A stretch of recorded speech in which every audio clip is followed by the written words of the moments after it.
everybody, it's Trish. Hope everyone's well. Today I'm going to do a video for you, and it's going to consist of me showing you 3 different techniques on how to color your wooden charms that you'll use for your earrings. After that, I'm going to show you how to make one and what kind of beads I use and techniques. I'm also going to discuss in this video what kind of sealers to use on your wooden pieces. So all that being said, this is going to be a super fun video. So let's get started.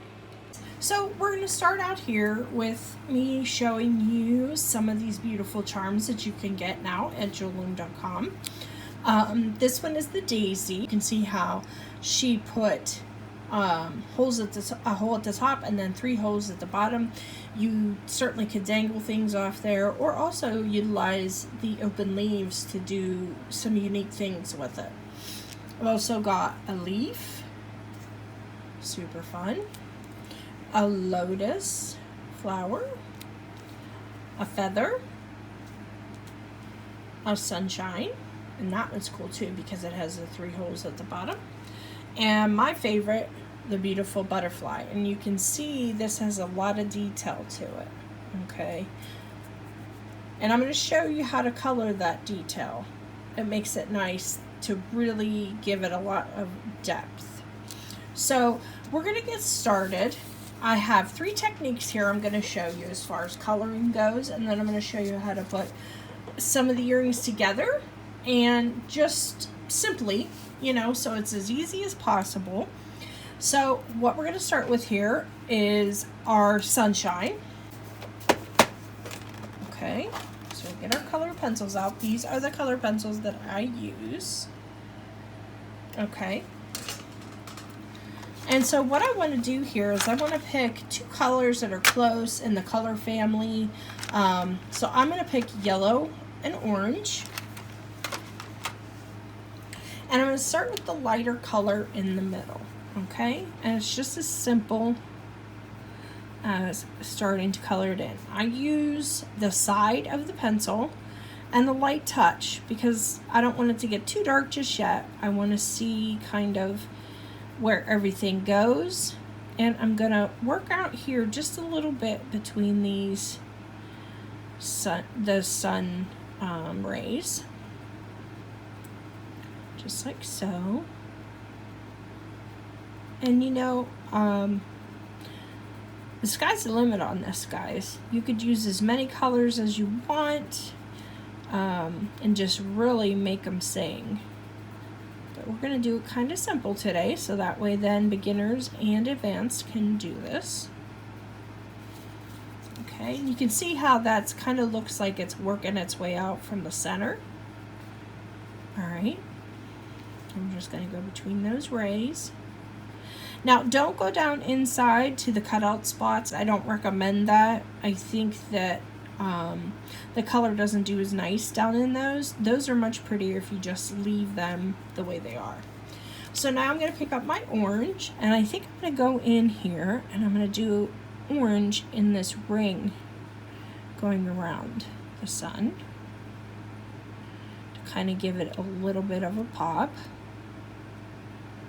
All right. And then I'm going to start out from where we ended our yellow, just slightly inside that. And I'm going to start slowly working my way out with the orange, okay? So we're just kind of blending. Same thing. I'm going to work out to the edge. All right. And I like how this gives it depth. Oops, we forgot a little yellow in here.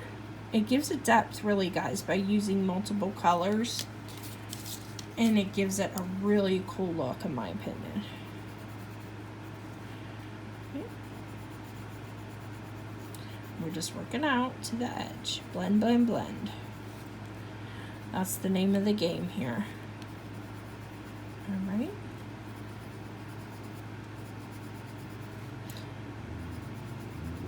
This is super relaxing to do and therapeutic, which is a big part of what Jewel Loom is about. Okay, so we're working that out. And you can see we're getting a pretty good start there. It's coming along pretty cute. So now I'm going to take my lighter pencil and I'm going to go back in here and I'm just going to kind of blend out again with the yellow. And just kind of connect those colors where they kind of meet in the middle and kind of blend, if you know what I mean. Okay.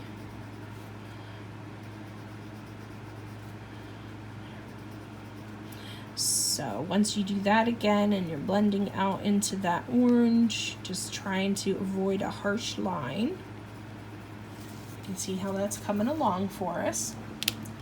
And I'm going to go in with my orange and I'm just going to go around the edge here and I'm trying to apply more pressure just to get like a darker look right around the edge. So it really gives the piece a pop, okay? But it just really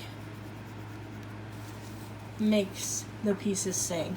And I may even just go in here a little bit on this side and just lightly color in a little bit of orange to give that center a little bit of depth. Okay, so it's as simple as that with colored pencils. Now you can color the back, don't hesitate to do that. As far as sealing colored pencil, or any of these techniques for that matter, you can use a clear coat spray, you can use resin, and with the patina paints that actually have a glaze that you can purchase, this is it right here, that you could use as well. Okay, so let's get on to our next technique, which is the patina paints. And for that, what we're going to use this little feather. Okay, and what you need is your patina paints, a little bit of water, some brushes, and I use a little paint palette. It just makes things a little easier. Now, I use the Vintage Patina paints. Their packaging has been updated and I believe they changed their recipe a little bit, but they do the same exact thing. So grab yourself some patina paints and you're gonna wanna, this is one of my favorite colors, verdigris. And then this is one of my newfound favorite colors, blue fluorite. So you wanna make sure when you get these that you're shaking and shaking and shaking them, because that way you're getting all that paint distributed, mixed through, and you hear that little metal ball bouncing in there. That's what's mixing it for you. So we'll just mix this for a second. Okay. So that probably wasn't long enough, but it'll keep us going. Now, you see how I'm squeezing that and it's not coming out. Usually what I'll do then is just take a little piece of wire, and I don't have a spare piece here, but I'm just going to trim a piece off of my wire roll here. And a little trick is just take a little piece of wire in there. This size should work. And just kind of move it back and forth and up and down to clear that out. And then you can put some of it on your paint palette. And it's still kind of slow, but that'll work. You don't need very much. That's way, way, way more than what we actually need. But that's okay. So I'm going to put a little bit of the fluorite color in there. And I can see that's not quite mixed the way I want it. So I'll just take a popsicle stick and just kind of blend what I have in my palette here a little bit. Lift that off and do the same over here. It's a little cheat you can do. Alright, so I'm just going to take a simple paintbrush. I have a variety here I can choose from, and we're going to do the same concept. You're going to start in the middle, and what I like to do with this is I kind of will wipe my paint off a little bit. Just kind of wipe it off on my sheet here, and just kind of work out from the center the same way that we did with light strokes, because I just want to kind of see how things are going to move along here. All right, so you're just going to take a paper towel if you want this to stay lighter in the middle, and when you put it on, just kind of rub it, and you can see how it pushes it down into the wood as well as lightening it a little bit. So again, I'm just going to take a little bit off of here because I don't want a lot. Okay, I'm just kind of playing with it here and seeing. Again, I'm wiping that off. Just working it down a little bit, just lightly feathering it to those edges, okay? So we're going to get a color blend, all right? I'll put a little bit more in the center because I do want that just slightly darker. Okay, and if you make a boo-boo, no big deal. You can always paint over it or just take your little paper towel and kind of blend it out. Look at that, guys. That's cool already, right? So then what you want to do is you want to make sure and clean your brushes off. Don't let them dry with this because that will ruin your brush quickly. But you also want to make sure that you're cleaning it off in between. And it's just simply with water. Okay. Cleaned that off and I'm just drying it with my paper towel. And now I'm going to take the fluorite color and I'm going to work with it around the edge a little bit here, a little bit up on this loop, and just kind of feather the edges with that. And you can see that's already given us depth by having those two colors there. Okay, you could add a third color if that appeals to you. Another shade, you could do a really light blue in the very center. That would be pretty. I just keep working this. I'm like, okay, well, I want a little bit more turquoise in the middle. I want that to pop out just a little bit more. And you can just keep layering until you get the exact look that you want, okay? And I'll even take the other colors and kind of mash them together a little bit, both of them, just to kind of get that middle color to blend better. See how that goes? And same thing for this. You can also paint the back of this, really make it look finished, but that's the basic concept for that, guys. See how you have the depth? And I'm going to take a little bit more of these blue on the edge.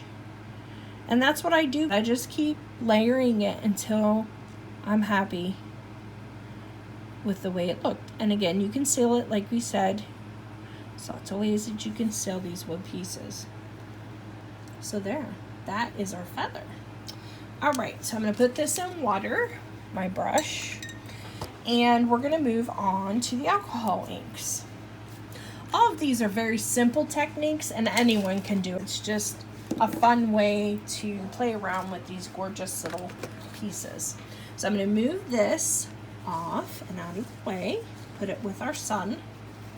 Okay, and I'm just going to wipe this up because I don't want to get it on my arms as I'm using my alcohol inks, just to make sure that clear, because this is just a piece of paper I'm working on, a spare piece of paper just to make a mess on because I don't want my top of my desk ruined. Okay, you can certainly do that, a piece of paper, some paper towels, some newspaper works as well. Okay, so here we go, our butterfly. Beautiful, beautiful. Now this one's a little bit more intricate if you want to get intricate, okay? That's your choice. But I use alcohol inks on my intricate pieces, and these are ones that I just got off Amazon, okay? And I'm just gonna pick a couple pink colors here. What's nice about this is you get this little paper here, and you can show the colors besides the number, so you can actually see what they look like on paper. Okay, so I'm looking at this and I'm pretty sure I want to do maybe pastel pink and vivid pink, so that would be 6 and 17. Okay, so we'll play with those. There's 6 and 17. That's 2 colors. You could do 3 if you wanted to add in the rose pink. That's number 8. We'll grab that too, just for fun. Okay, so I'll set these over here. I'm gonna want my black too for the body, so I'm gonna grab my black. Okay. So we'll just start out by doing some of the colors around the edges. All right, so let's start with our darker color, and I just want to use the fine tip with this. Okay? If you had a bigger piece you're coloring, say for instance the sun, you could use the chisel tip. All right, so I'm just going to start around this edge, and I'm just going to kind of go a little bit with that one, and then let's see which one's darker. Let's do 17. We're going to take that off there, and we're going to work our way down some. And then we'll take our third one, which is the rose pink, move that out of the way, and grab that and continue it around. Now look, as I'm coloring that, that's not even going to show up. So this is pretty much not going to work on this piece. So we will just stick with the two colors we originally picked. So we'll do this just around the corner, grab some more dark pink, and we're just trying to give it a little bit of depth, a little bit of interest. You can do this if you want. If not, keep it simple. Do one color, totally your baby here. All right, and I'm just going to color around these little antennae, and I'm just going to take that light pink down in here between those antennas so it looks kind of finished. And then again, grab my darker pink and just start pulling that through, bringing it around, and then finish it off with our lighter color.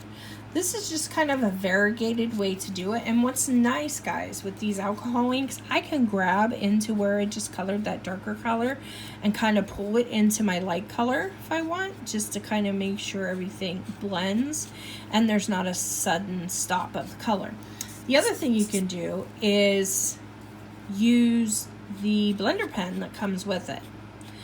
And it makes it nice that it's just like a white clear pen.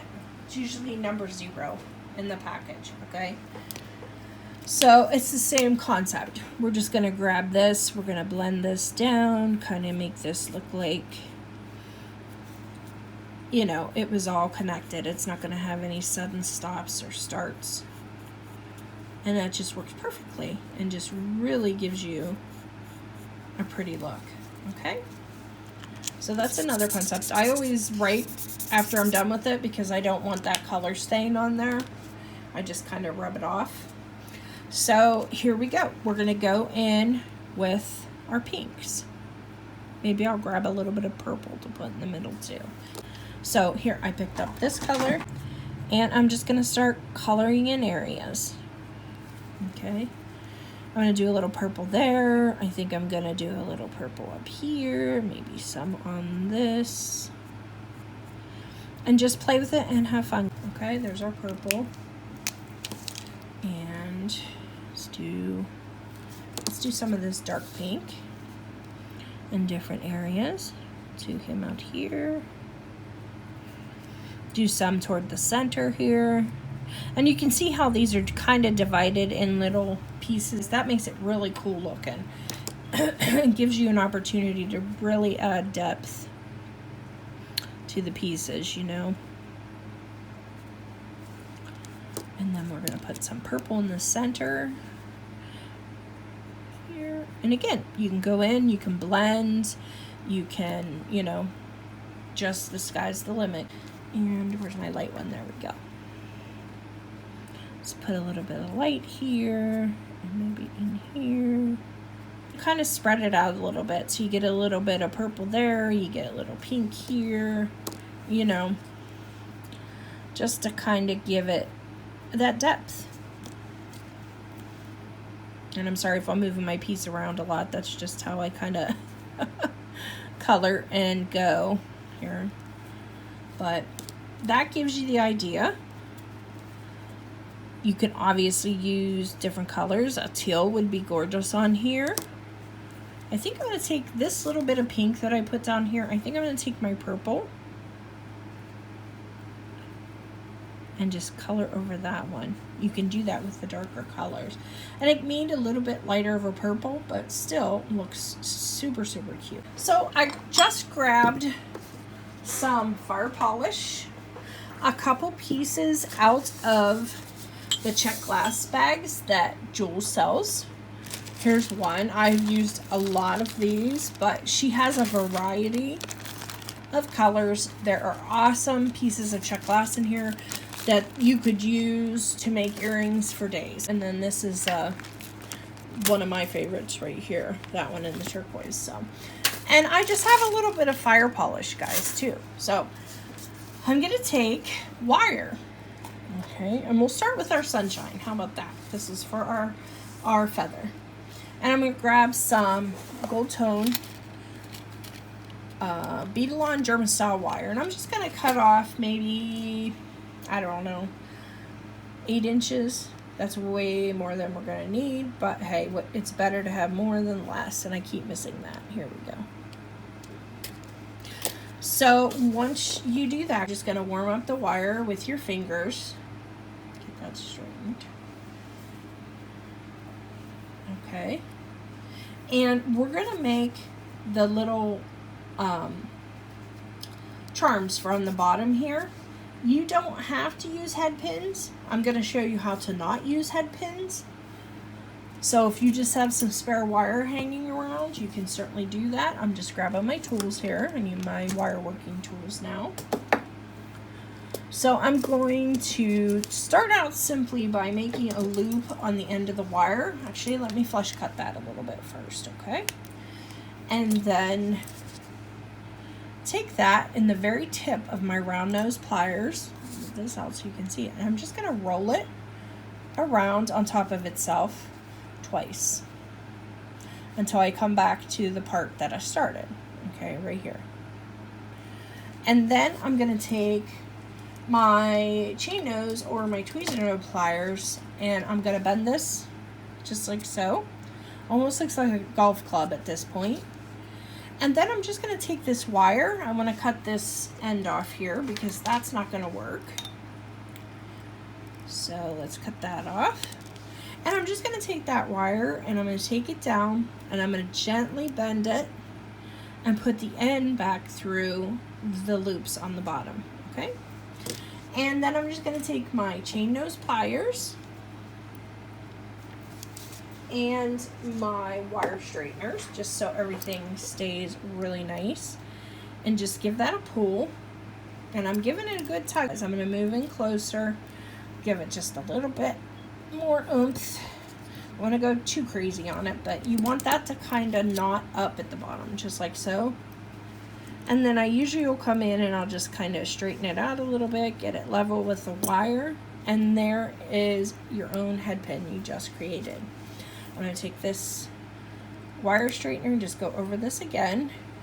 So we're going to want to make 3 of these, but I can tell you my technique that I just make them as I go. It's just that simple. So I'm just going to pick out some of, I don't know why that is in there. That needs to go in the other bowl. The fire polish, and I'm just going to simply add a piece of fire polish onto the bottom. Look how cool that looks. And then just a little spacer round bead. Okay.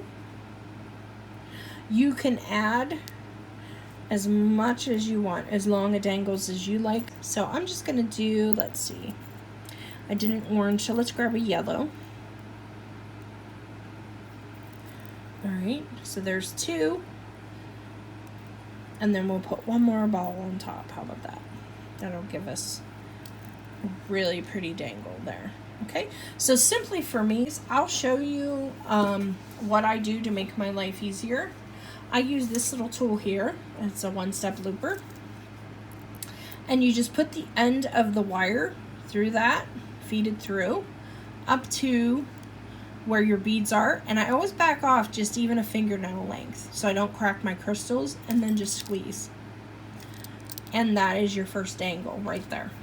Okay, so we're going to continue with that. We're going to make 2 more head pins and 2 more dangles. Again, we're going to grab the end, we're going to wrap around twice,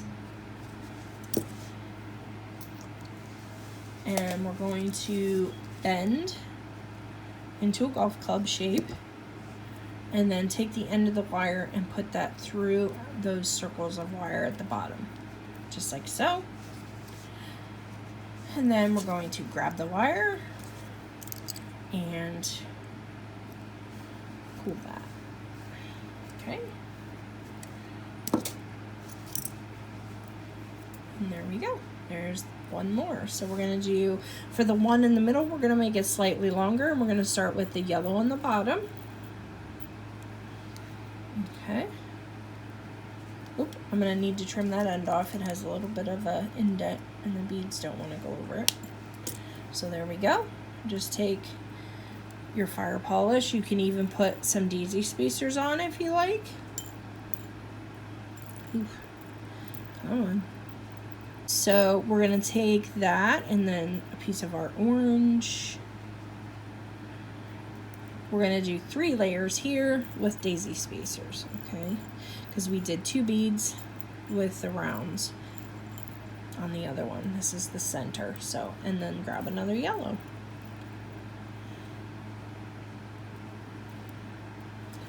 And let's put one of those ball spacers on top. Just that simple, guys. What a little bit of fire polish will do for you, right? So again, I'm going to take this 1-step looper in here, and I'm going to put my wire through the one side of it, back off just like a fingernail length, and squeeze. All right, so I'm going to make one more of these guys, and I'll be right back. So we're back. I have all 3 of my dangles made. They are super cute, ready to go. Now we're going to make the top part. I like to make it, you can just go ahead and put a jump ring and an earring hook in here if you want to, but I like to put a bead up here as well. So I'm just going to show you how to do a simple loop, and so we were using the 1-step looper for the other, just to kind of give you a bit of info. So I just cut that end flush. I'm going to move this stuff out of the way. And we're just going to grab the end of our wire with the tip of our pliers. And it depends on the size of loop that you want. So I'm going to move mine down just a hair. And I'm going to make sure I'm right at that end. And I'm just going to give that, I'm going to do a twist of the wrist. And I'm going to bring that around just like so. Okay? And then I'm going to go in the center of that with my pliers and then push my wire back. And you can see how you get a little lollipop look there, and that gives you that centered circle. Okay, so it's the centered loop. So what I'm going to end up doing here is I'm going to attach this into my piece. I'm going to put a jump ring and then hook this in, so it's going to go this direction, side to side.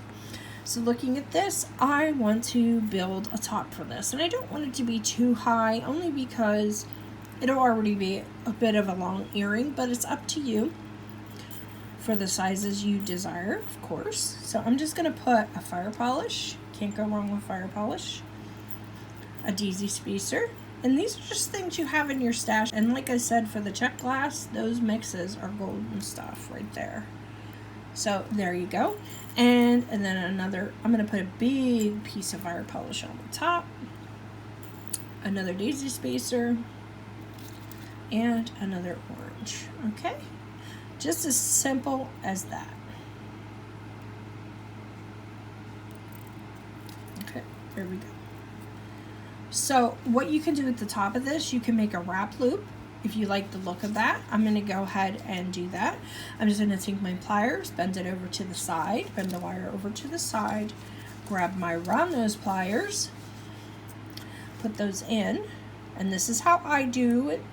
Everyone does them different, of course, but this is a good way that I've found. You go up and over, rotate your pliers. I don't take mine out, I just rotate them. It's one less step for me. And hold on to that, and then I'm going to cross it, and I'm just going to adjust that so that's sitting in the center there. Now I'm going to take my pliers out, and I'm going to grab it with my tweezer or my chain nose plier, and I'm going to firmly hold that loop while I do a wire wrap. Okay, and that's a wrap loop right there. If we'd stop right there, that's a wrap loop, and you would just trim that and go. But if I have all this wire left, sometimes I like to play. So I will bring the wire across the front and just kind of go in between the beads. And you can see I'm just kind of wrapping that, bringing it around the back, like so, and then I'm going to go down the front of this bead just like so, and I'm going to take my pliers out. I like to hold it at this point, wrap it around that piece of fire polish, back through, and then on to the bottom. Actually, let me get that adjusted because I want there to be some wire across the front of that as well. Okay, so you can see how I'm adjusting that. I'm going to hold that there with my fingers and just go around the bottom a couple times. And there you go. We're just going to trim that. We have that top piece done. This is actually going to be the top, the one with the wrap loop. And we're just going to connect that now with jump rings. It's just that simple. We're going to connect all of these pieces, and we're going to get our ear wire out as well. And I have some 5mm jump rings here. Just use whatever you have in your stash.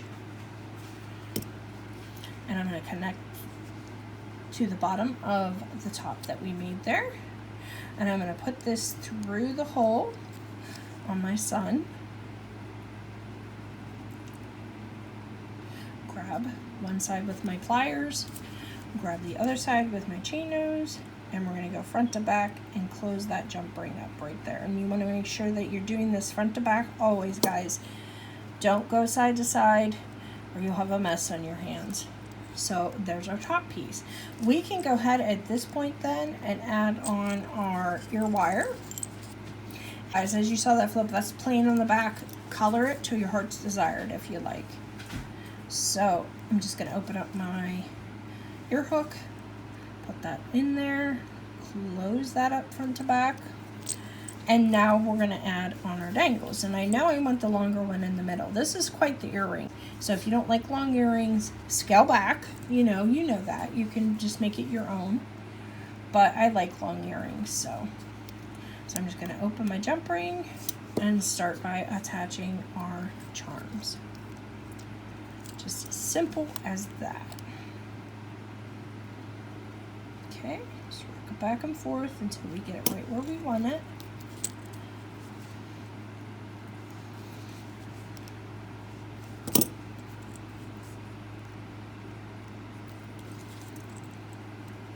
Again, through the center, because that's our longest one. I know you guys will come up with some gorgeous designs and gorgeous ideas. You always do.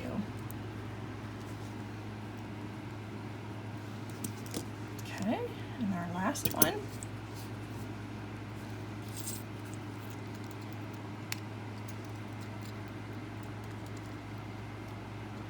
Okay. I'm sure I have a hold of that there before I go to close it. And again, I'm working this back and forth with a little bit of pressure toward the middle, but not much. Okay. There we go. So there is our finished earring. I love it. Oh my gosh. That is certainly a statement piece. So I'm going to show you here a few other ones that I've made. This is a leaf. Or a feather, excuse me, that I did prior to the video here. And here's our butterfly and our leaf, our lotus, and of course our beautiful daisy. Of course, our beautiful daisy. So guys, that is it for me today. I hope you enjoyed this video, and I hope you have a wonderful day, and I'll see you in the next one, guys.